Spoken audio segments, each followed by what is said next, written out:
Rejection is a part of life that you need to learn to understand. I'm 66 years old. I'm still learning every day.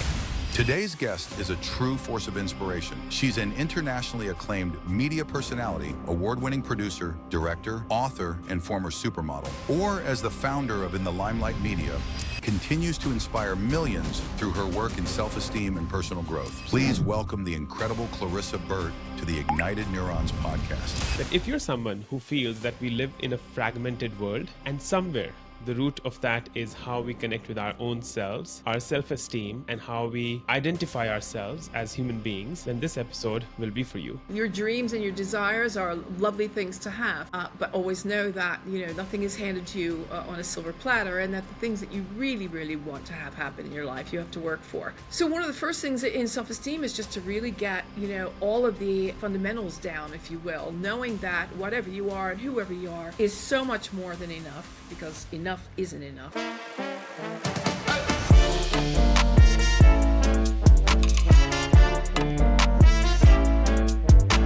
Welcome to another episode of the Ignite Neurons Podcast.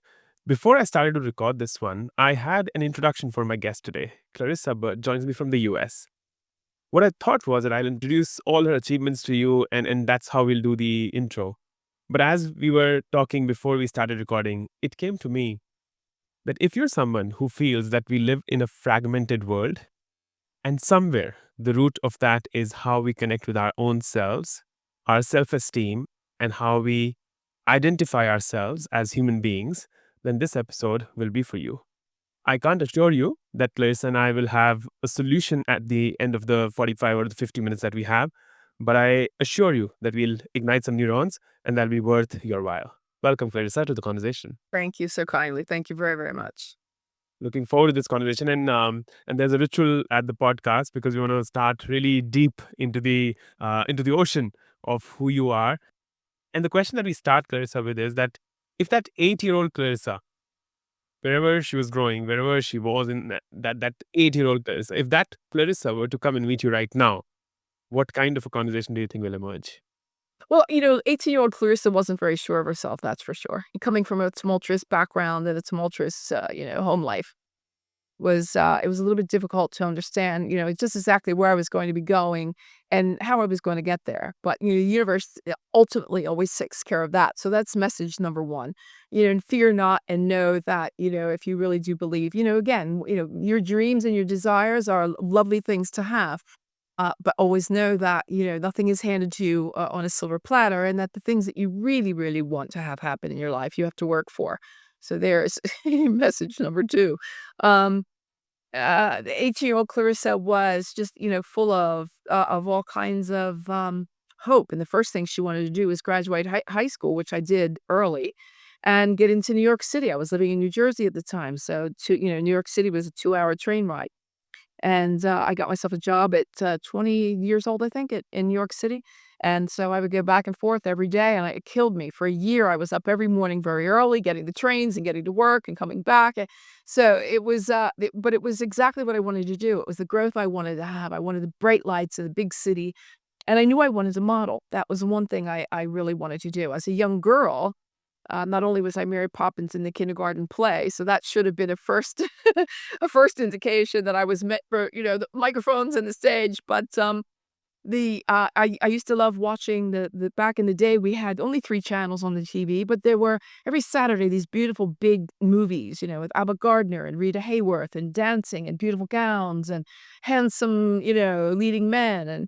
And I knew that was really attractive to me. I really loved that. But as I grew and was growing, I was gawky and I was tall and I was thin and long legs and, buck teeth and all the things that were very unattractive as far as being a model was concerned. As I went into New York City and got the jobs, I was having fun with people saying, you really should be a model. You really are so pretty. You really should be a model. And I, in my lack of self-esteem, would just continue to say, oh, I could never. Oh, well, thank you. But, I just could never. And then I think one day I woke up and said, but what if I could? Why don't I try? And that's where it really started to build for me, is when I said, yeah, let me try. So I went to a couple of agencies in New York City. I had a couple of pictures that were taken beforehand. And it was that simple. It was like, "Okay, yeah, sure, we'd love to have you." Okay. So it's a lot of the times it's the chatter in our own heads that's holding us back. We get in our own way. If the answer had been no, oh gosh, if it had been no, I would have taken another path. Because, rejection is one of the things you can guarantee is going to happen in life. Absolute, especially in that business, acting, modeling. It's one of the things that, you can just take that to the bank. It's going to happen. So one of the first things in self-esteem is just to really get, all of the fundamentals down, if you will, knowing that whatever you are and whoever you are is so much more than enough, because enough isn't enough. Like when I looked up the definition, I am enough, you are enough, we are all enough. I looked up the definition of enough, and enough is only as much as is required. Well, just by definition, the word enough isn't enough, is it? So the new mantra now is, I am so much more than enough. And believe that. Know that in your core, in your soul. Believe it. Recite it. Write it down. Put it on your mirror. Make it the screen on your cell phone. Do what you need to do to be your own cheerleading squad, to be your own rah-rah session. And this is kind of where it starts. When I was younger, as I said, we had no internet, no computers, none of that, but we had 3 bookstores in the United States. Borders Books, Walden Books, and Barnes& Noble.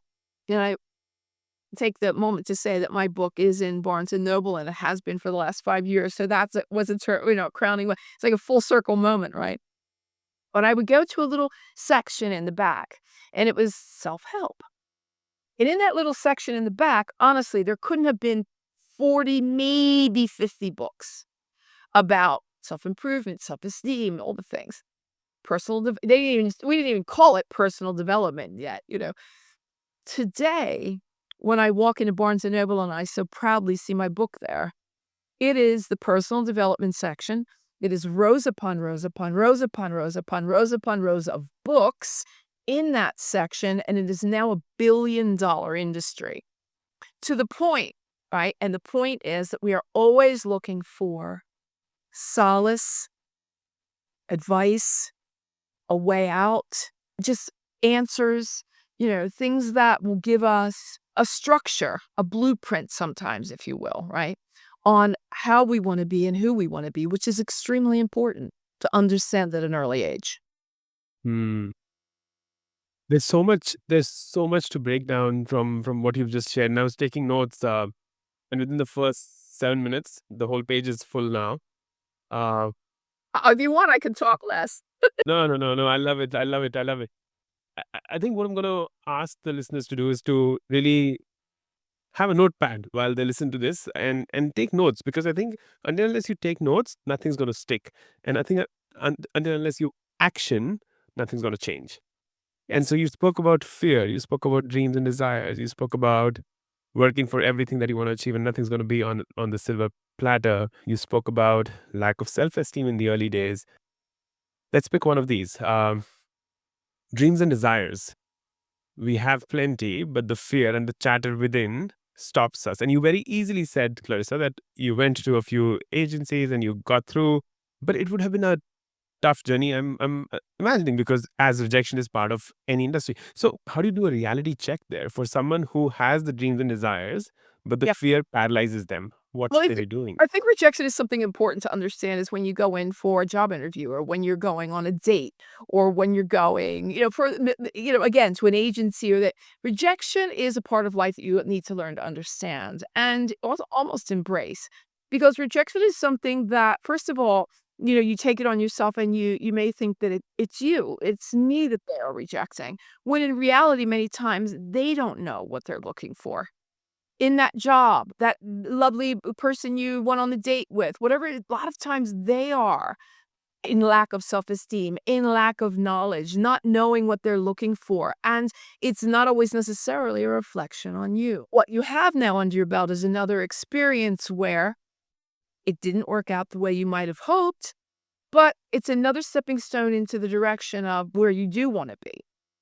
Success is really kind of one of those funny kind of things that It's a stepping stone at a time. You don't always get it right the first time.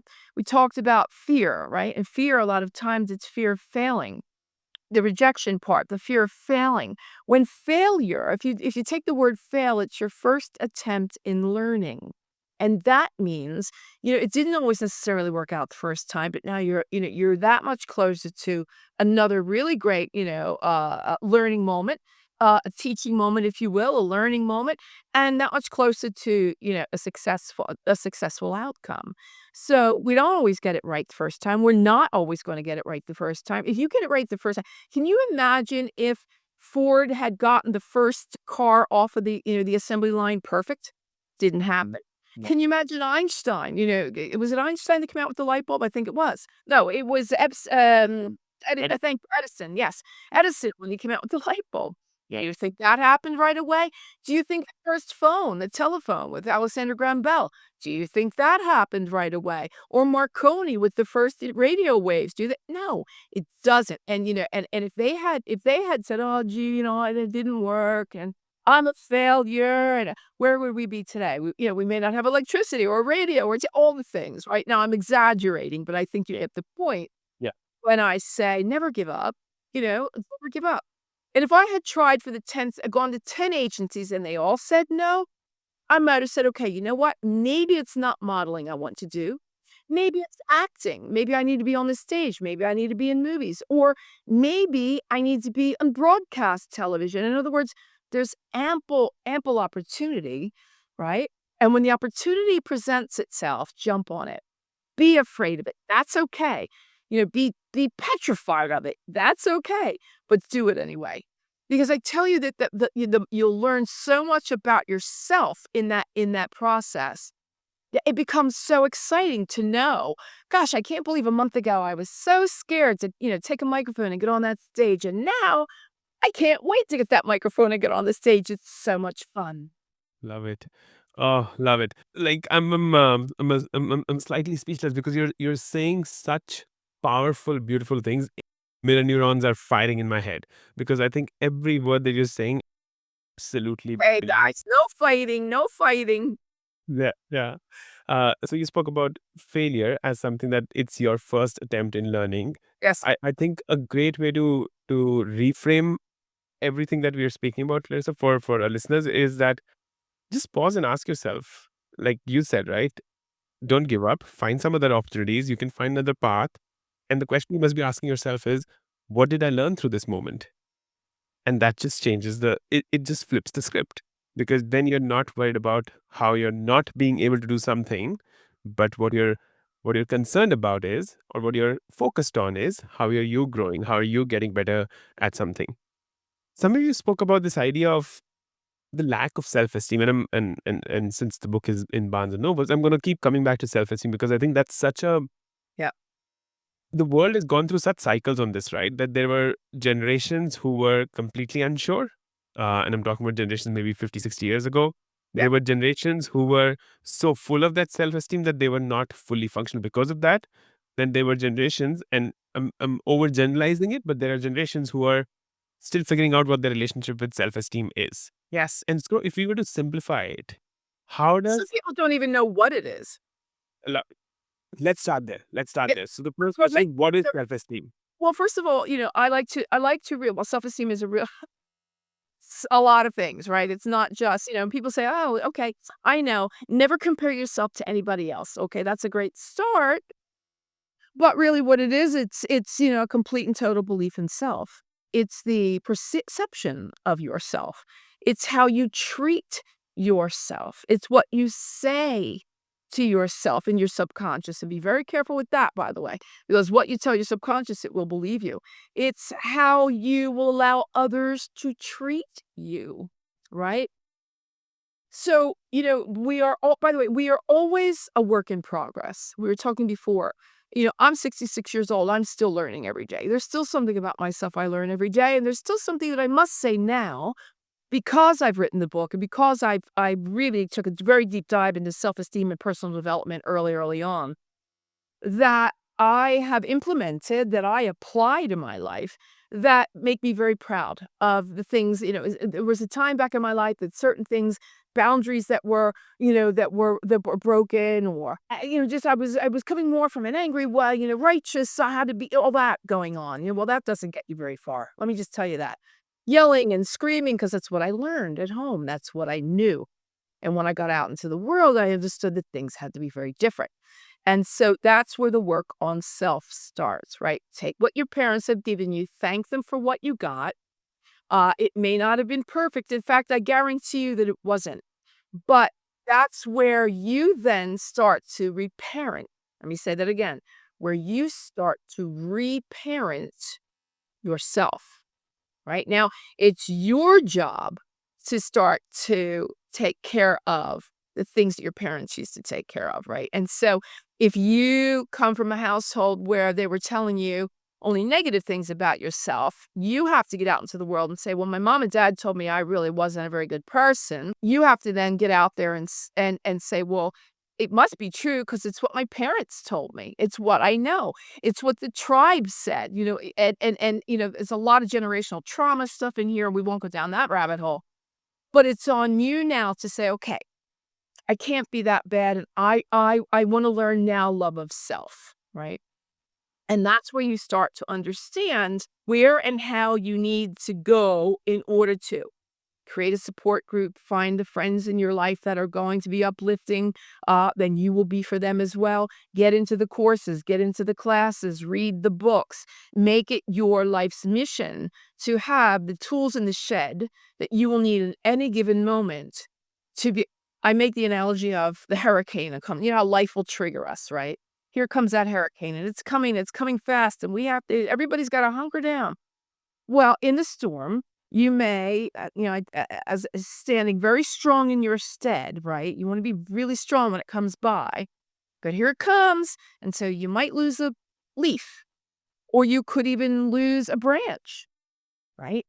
But you're not going to be uprooted with the storm and transported away because you've done the work, the tools are in the shed, and you can better affront what is coming, right? It's like when in Florida, when they know there's a hurricane coming, they put wood on all the windows, right? They get ready for the storm. That's the tools in the shed I'm talking about. So it makes it easy. The other thing that is really, really important, Utkarsh, is a value system. And if I were to say to people, tell me what your value system is, and most people don't even really know what that is. Like, what does that mean? Okay. And then, okay, I have my value system and I come to the table with that, and it's my blueprint. It's exactly what you can expect from me, what I guarantee you, and that it's where I draw the line in the sand. Again, how I will be treated, how I will not be treated. You know that you will get full honesty from me, right? You know that you will get integrity from me. You know that you will get honesty from me, right? So when I talk about taking the high road and having the values in that sense, it's honesty, integrity, gratitude, and honor. And if I can live in all of now, by the way, when you start living this way, you're going to lose people. So know that people are going to get their noses out of joint. They're going to notice your changes, and they're going to understand in a certain way that some of them are going to try to hold you back. Some of them are going to get upset. But it's, when you grow into a higher energy force and a higher energy field, because there is something that I know I'm jumping around. Sorry. There's Dr. Stephen Hawking's came up with the vibrational emotional chart. I think it's called that. And if you go and you take a look at it, and I can pull it up, but I forget where I have it now. Or maybe I have it on my notes, but it's one of those vibrational emotional charts where you say to yourself, here it is. At the very, very bottom is, emotional vibration is at 20, and that's where you live in shame. The next is guilt. I live in grief. I live in fear. Okay, these are really low vibrational energies. Then we bump it up a little bit, and we go into desire and anger and pride and courage. Right? A little bit better. We're getting a little, those are the lower vibrational energies. But as you go up, it's willingness and acceptance reason, love, joy, peace, and then ultimately enlightenment, right? That's the ultimate consciousness. So where are you? Where are you on that vibrational energetic chart? Where are you? How are you vibrating? Where are you? So if that's another tool that I talk about that I think is just really, really important. So there are these ways of checking in and checking with yourself that are really important when it comes to self-esteem. Like there are a couple of days where I'll get up and go, I don't know, I'm probably at 250. I'm kind of neutral today. Right? Because I don't always get it right. I'm not just because I read the book doesn't make me perfect. I'm human, right? Yeah. So I know I bounced all over on you there. Sorry Oh, about it is perfect. It's perfect. So and I made notes. So that's what I think my role is, right? To sit here, let this fountain of learning, of experience, of the thinking that you're bringing to me. I just simply love what a you're lot of people. sharing. A lot of people have difficulty with their parents, and they say, "Oh, come on, Clarissa, how are we supposed to honor our parents?" I mean, I really had some awful parents. Well, your parents, right? When we talk about honoring your parents, know that it's about what they believed about themselves and projected onto you. It was never about you. And if I can leave that with people that are upset with it, here's the most honorable thing you can do. Love them anyway. Honor them anyway. Move past their dysfunction. Don't make it yours. Do the best you can. I very often I say the toxic stops here. It stops with me. And Yeah. honoring them, it's like a weapon that'll keep their dysfunction from overtaking you. Yeah. That's what honor is. It keeps your heart from being damaged, and you can be the person that your parents can't take credit for. That's where you want to be. So this idea of reparenting is coming to our podcast for the second time. So I have a question on that, which I'll come Yeah. to. But Yeah. here's what we have till now.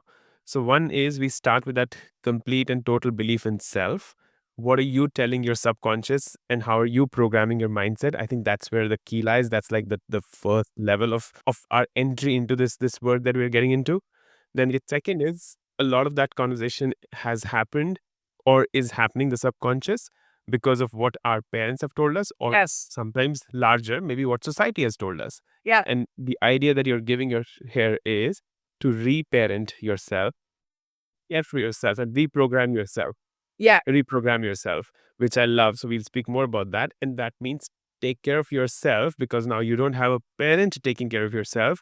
So how are you going to take care of yourself? And that has been this first thing. Yeah. Yeah, you got to be the adult to yourself. And there is almost like as soon as I said that, to be the adult to yourself, there is a little 5-year-old, 8-year-old right within me who's wanting more, who's wanting joy, who has the desire of just maybe having wind beneath his wings and flying away, and that's it. It's a very simple joy that he seeks, and I'm talking about myself right now. And then what I love, Going back to that boy, yeah, let me ask you this. Who do you become when you don't get what you want? Who do you become when you don't get what you want?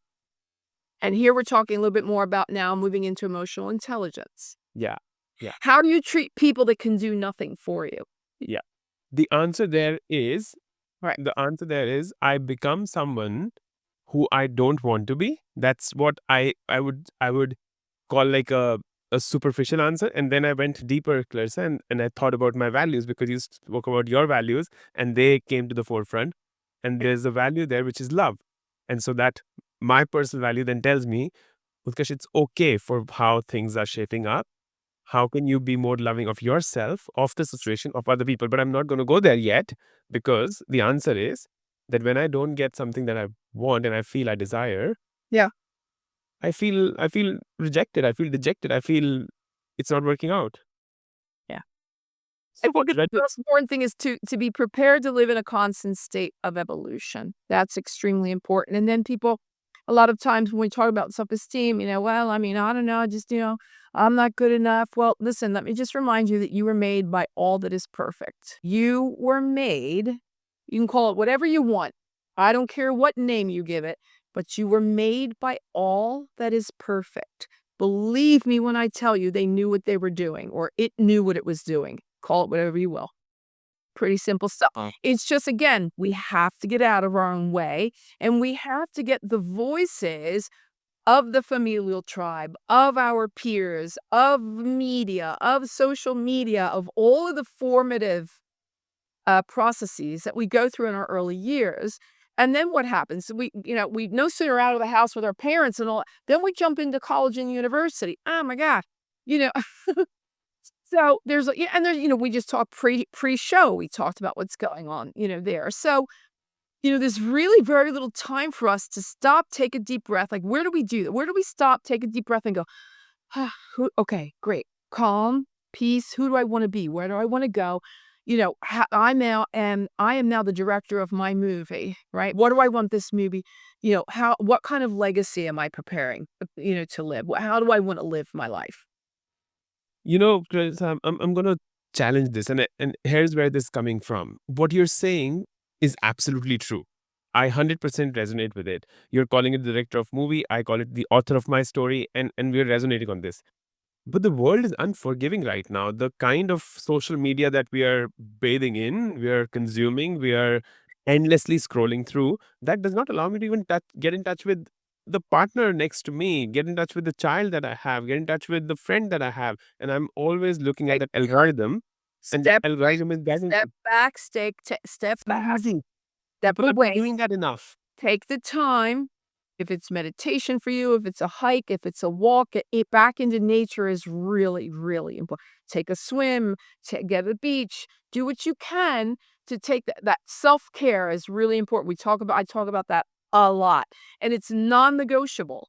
It goes into the calendar, just like you would a dentist appointment, badminton appointment, a tennis court appointment, and, out at the bar with your friends, a date with a girl.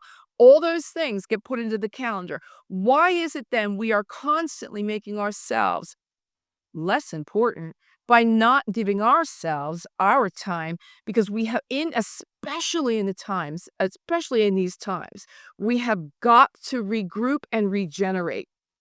Absolutely. Yes, of course, it's not easy. Nothing's easy, Utkarsh. Nothing is easy. Right? But we have to make ourselves the priority, because a lot of what is going on around us it may affect us, but it's not really in true resonance with us. Go back a little bit to that energetic vibrational chart I was talking about. Go back to that and start trying to resonate at those higher frequencies. Get yourself into a place where you go, nope, I get it. I got it. If I got to turn off the TV, great, I'll do that. If I need to make a cup of tea, I love tea, I'll do that. If I need to just sit back, find your joy, find something that's joyful, and refill the tank. Your car's not going anywhere without gas. Love it. So if someone's resonating or someone's vibrating at that level of shame or guilt, or maybe they've gone to the level of desire, and they're in these three levels, which are less constructive than the others that we're speaking about, and they feel watching Netflix, they feel going through Instagram, they feel watching the news on repeat, they feel the left versus the right. All these conversations are the ones that they want, and they're unable to shift, Clarissa. What should they do? They're unable to switch off the TV. Nothing has any meaning except for the meaning you give it. So you will understand when you're at a saturation point. Your brain can only take so much until you go, you know what? I can't TikTok one more minute. I never turn on the news, so I don't even know what that is. I can't take one more minute, and it's I got to find something else to do. I'll go for a walk. I'll make a phone call to someone that I haven't heard from for a while. I'll reconnect with a friend. I'll make a cake. I'll get into the kitchen, and because I love making things in the kitchen. I'm the kitchen kind of queen. Anything you want, I'll make it. Find you could be tinkering with, model cars. I don't know what it is. Find something else, get your mind off of it, and get back to the things that give you, even if it's just a little bit of joy. You don't have to be like jumping all over the way. Get away from it. It's, again, you're responsible for yourself, right? You're responsible for your mental well-being. Nothing has any meaning except for the meaning you give it. So surround yourself with people that are wise, that are fair, that are good people. Find a trusted mentor. a colleague, a professional, friend, I don't know, a family member, a counselor. Find people people that are going to be uplifting. I like to think that I have become one of those people that a lot of people come to for that kind of interaction, solace, exchange, kind words, a rah-rah session. And I have also created that support group where if I'm having a moment, and that's what men need. Let me tell you this, Tasha, it's very important that I tell you. Up until recently, the suicide rate, the highest suicide rate were among our young children. Young children for me anyway. They were some middle school, but mostly high school and college age. That was the high. This was the group with the highest incidence of suicide. I say suicide; it's a word in the English language.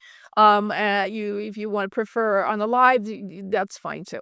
Now, that group as a whole is men are now the first group for suicide, especially after COVID, and not, lost their jobs, right? Where do I go now?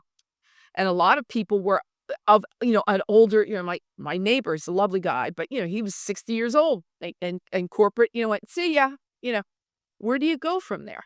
So a lot of men having very, very difficult times. So there are a lot of men out there that are becoming the leader of men, helping men that are really in difficult places, that don't know who to talk to, that don't know where to go, that are using alcohol and drugs to escape, where, when they really just need an ear, a shoulder, potentially a good cry, and to be understood. This, I think, is one of the greatest things that men that are in leadership positions, and I've interviewed many of them, that are in leadership positions are doing to help guys, to help, younger men, older men, whatever, it doesn't matter age. But men are hurting, and it's not right, and it's not fair, and you can cry, and you can be vulnerable, and you should be. There is no blame, shame, or guilt in asking for help. And I really invite all men that might be listening to please do that. And if you feel that you can be in a leadership position for others, then create something. Create a website, create a group, create a meetup, do something. Yeah, that's so powerful. Yeah, you said something. Nothing has any meaning than what you give it. I love that statement. Since we started speaking about self-esteem in this fragmented world, how do you see this relationship between how our world is right now and how our self-esteems are right now? Well, I think one of the things about self-esteem is really knowing and being really true. First of all, you're really knowing yourself well and being true to yourself, and therefore being able to be true to what you believe. I think that we're missing something. Like there's a disconnect in being able to really stand strong in your stead and your power, in your confidence. And I think I may have told you in a pre-show, confidence. So con meaning with, and fidence in Latin or in Italian meaning trust. Fidere, right, is trust. So self-confidence is trust in self. And I think if we were able to trust in ourselves a little bit more, look, it's a very difficult world out there. There's no answer that I could come up with for you that, I'm a little bit more on the kumbaya side, I guess, than I am on just full out violence and trying to resolve things in a violent way. We're going through some very tricky times right now. But I think one of the most important things is, again, here's another kind of step back moment. When I first heard a lot of things that happened in this last week, and how close I am to what happened, right? First time in the United States, Charlie Kirk lives very close by. I know his wife from different things. So for me, it was a different hit, and then all the things in social media started to come out. And you don't know what to believe. And I think that's a really important thing to do, is step back, because we are never, ever going to know the absolute 100% truth about what happened. And knowing that makes me not want to go out and be angry and point a finger and yell and scream and deface things. No, I'm not going to do that. These things are in the hands of higher powers. And hopefully, I mean, spiritual higher powers. I'm not talking about people on this earth higher powers. These are very, very difficult times. I think that it needs to be great it takes great intelligence, I believe, to be able to step back and let others do what they're gonna do. Just let them do what they're gonna do, because I can't stop it. I can't stop them. But I can stop myself from adding to and fomenting and fostering even more hate, violence, and being vile. It's just not. And I think so. Coming back to a self-esteem moment, I think it's again going very, very deep into who you are, feeling the anger, feeling the pain, feeling all those things, finding the proper box to put that in, and then get that up onto a shelf somewhere. Because it will not serve you in any way, shape, or form. That's the way I just personally feel about it. Yeah. And what you're speaking about, I think the moment I saw the news pop up and I was like on YouTube and I was like, Charlie Kirk shot? What? Like, I mean, and not like, it was not like he was in a secluded place, he was walking alone. It was like right in the middle of everything, right? And so it just, like, again, I'm getting these goosebumps, right? How do you really fathom it's something that, and as soon as that happens, Well, he was getting death threats already, so he knew. but the world gets divided immediately into two. One is a support group, and then there is a group that But I- again, as I told you before, Ash, these are the things that are these kinds of things, taking absolutely nothing away from what has just happened, have happened since the beginning of time, since man hit the earth.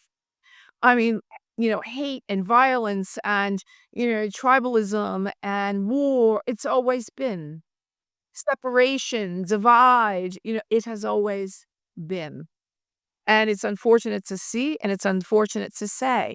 But the most important thing that I think we can understand is that this isn't the first time this has happened. This is intrinsically who man is, mankind. What mankind and humankind is. Intrinsically, it is what potentially we could be. Look, if somebody broke into my home and I had to defend myself, then of course my discussion would change, right? So if you're in a defensive position, obviously things would change. But it's one of the kinds of things where this is how you help yourself rationalize. See, again, this is in the emotional intelligence and critical thinking through. It's always been there. It's intrinsic in humankind. Hmm. Yeah, so true, so true.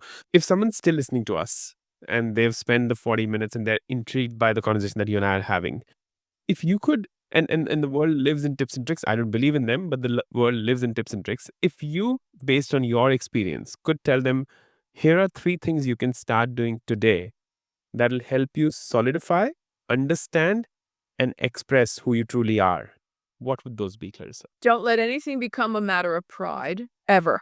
There is no shame, guilt in an apology, which is one of the most important things that you will ever do, is ask forgiveness of someone.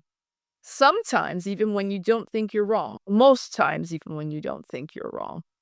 The power of an apology is one of the most congealing things that you can do. Tomorrow isn't promised, and you can do anything until you can't. You can do anything until you can't. And by that, I mean, who is it that you might have gotten into a tiff with and you haven't spoken to in a while? Who is it that you cut out of your life that maybe unfairly so, or you're thinking about it differently as you've grown and matured and you're thinking now more along an emotionally intelligent way? Because again, tomorrow isn't promised. And I've seen and heard many different people say, "Oh God, I mean, I feel so bad. If I had only told them before they passed, if I had only said these, if I could have only expressed, I really should have made that phone call when I could have." So the power of apology, tomorrow isn't promised. You can do anything until you can't, and don't let anything become a matter of pride. The question I often ask, if you wanted to make that call, what stopped you? And I think it takes us back to that conversation you and I were having, that we put ourselves in the way of ourselves. And our pride comes in the middle, and the shame comes in the middle, and the guilt comes in the middle, and then we don't take action. And we don't take action. And remember we were talking about rejection? Somebody might not pick up the phone. Somebody might be really, it might take more than just a phone call. It might be showing up at their doorstep. It might be sending flowers. It might be sending a beautiful card or a letter, an email. It might be But, I don't ever want to live in regret.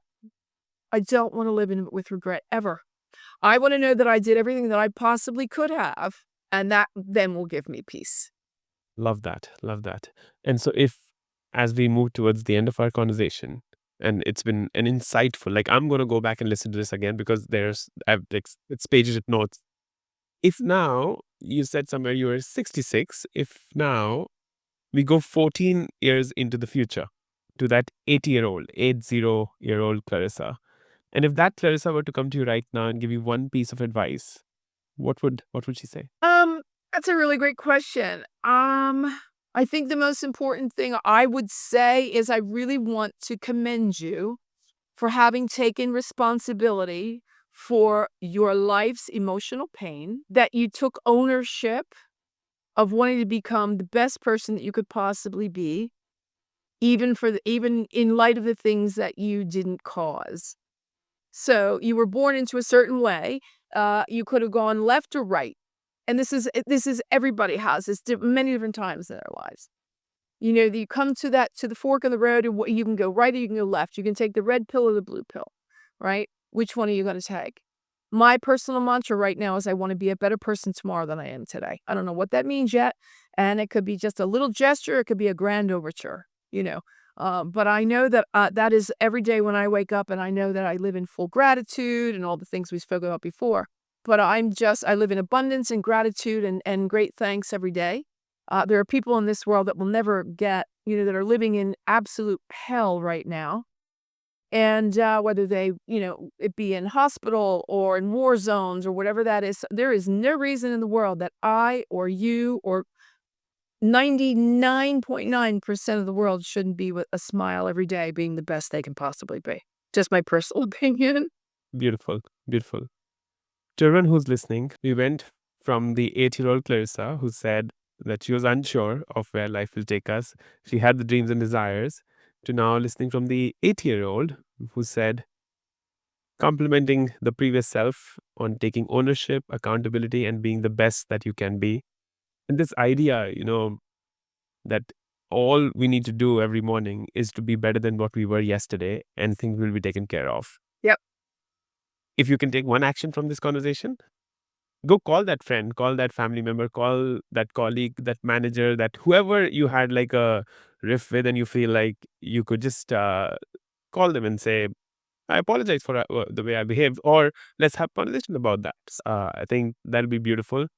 And if you can remember that tomorrow is not promised, let's take action today, because who knows, this might be the last time you listen to Clarissa and myself, and this is the last time, Clarissa, you and I speak, and such a joy to have this conversation with you. Thank you for your time and all the wisdom that you showered on us. Thank you very much. Loved it. Great. Thank you.